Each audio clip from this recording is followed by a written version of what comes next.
Let bygones be bygones, I don't play with rats. Might as well call me a python, killing anything that I put my eyes on. In the concrete jungle, it's a struggle for my life, dog.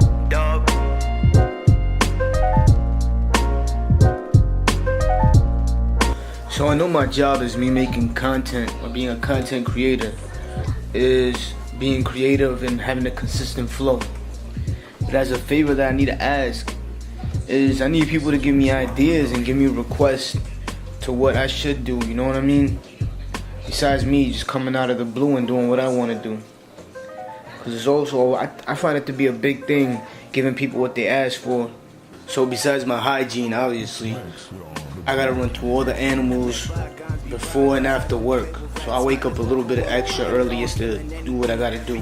I check up on these 3 boogers. These are all rescues. So what I did is I rescued them, and they were pretty much malnourished, being held in improper care. So what I try to do is give them the proper care, basically. Yes, I know I'm keeping them all together. They all work well together, you know, so as long as they're all eating and they're doing good and they're shedding and they're doing what they gotta do, I'm doing my part of the job in the process. But then after I start seeing progress, that's when I start finding them homes. And this guy's who I'm staying with, the citrus. The other 2 normals, they're both finding a home. They should be leaving within the next day or so. I also gotta keep up with the baby as well. That's probably one of the hardest parts of them all. Right outside of my bedroom is my office and my snake room. I'll check up on the gauges, on everything that's in the tank. Check that water, if it's dirty, replace it. Besides that, also make sure the animal's alive.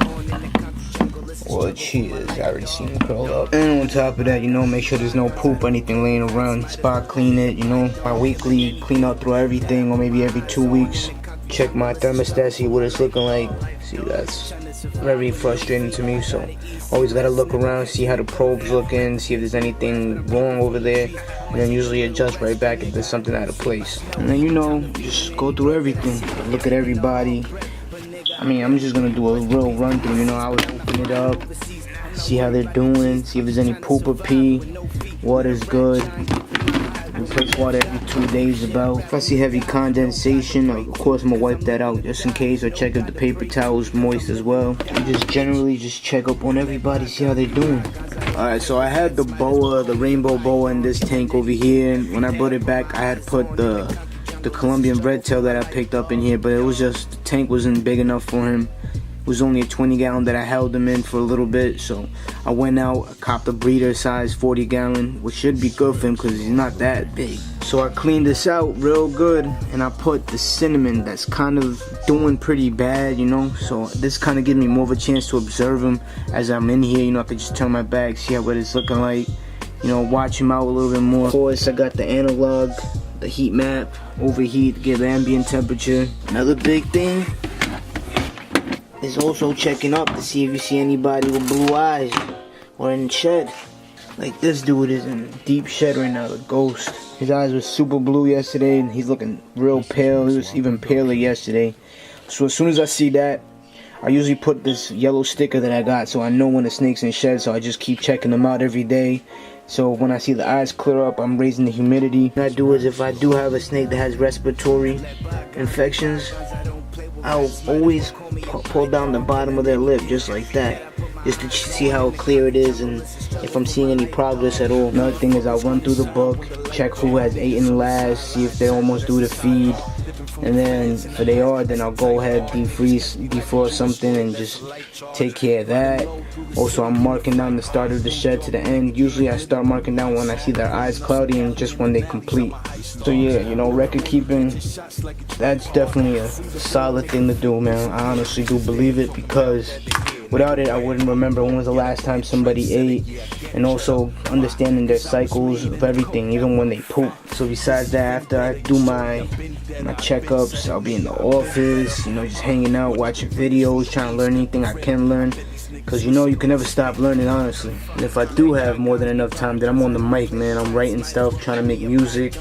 You know, I'm not stressing it out doing it day to day, but I make sure I record at least 1 to 2 songs a month and make sure I put all my effort into that, not just write and record. You know, I actually want to make sure it's the best I can put out. Oh yeah, talking about the music. The intro to my video was actually just those parts with no song to it. And people actually have commented and hit me up through my Instagram saying, oh, where's the full song at? I actually got a full song recorded, and I will release it and put it on SoundCloud and YouTube, and I will always put the links out with my descriptions to the music behind any video, especially if it's done by me, you know.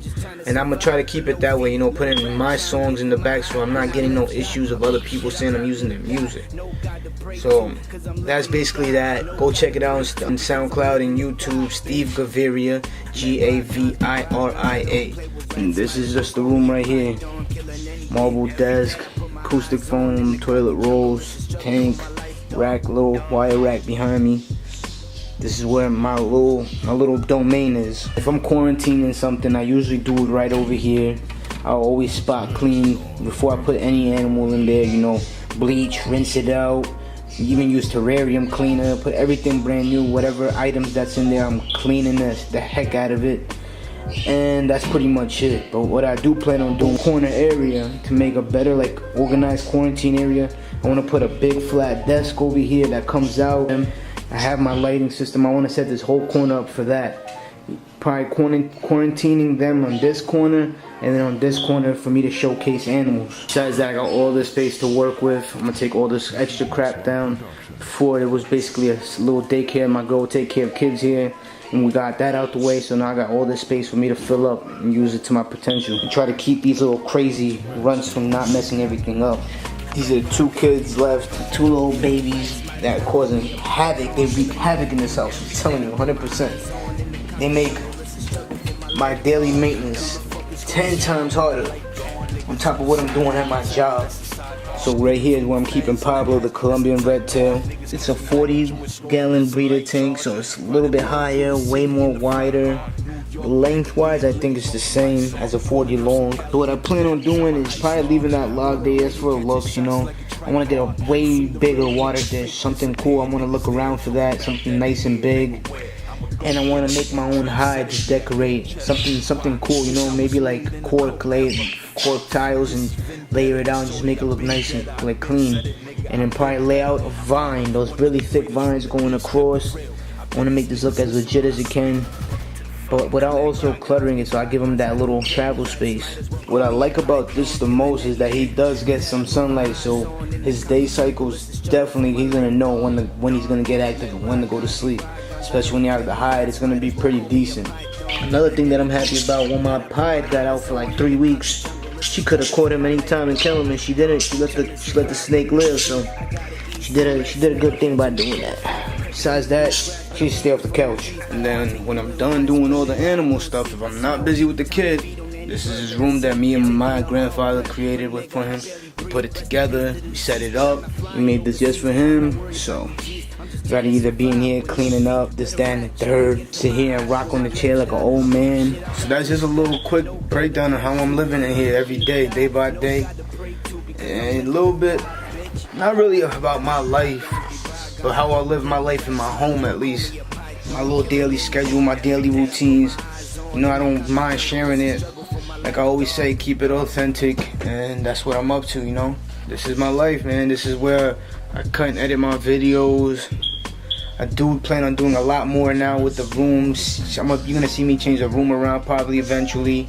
Always new addition of animals. I'm probably gonna get new stuff for the camera, you know, tripods and monopods to make it a little bit easier for me to handle while I'm selfie videoing, selfie camming, whatever you wanna call it. So there's always gonna be a little bit of change, you know, always progression. Besides me working on everything else in myself, so that's gonna be it for today, man. Just wanted to share with you guys a little bit, show you a little bit more how I'm living, get to know me a little bit better. Snake Keeper Steve, Concrete Jungle Pythons, Concrete Jungle Reptiles as well, because now I got the boa, so. It's Maxwell on the beat. Let bygones be bygones, I don't play with rats, might as well call me a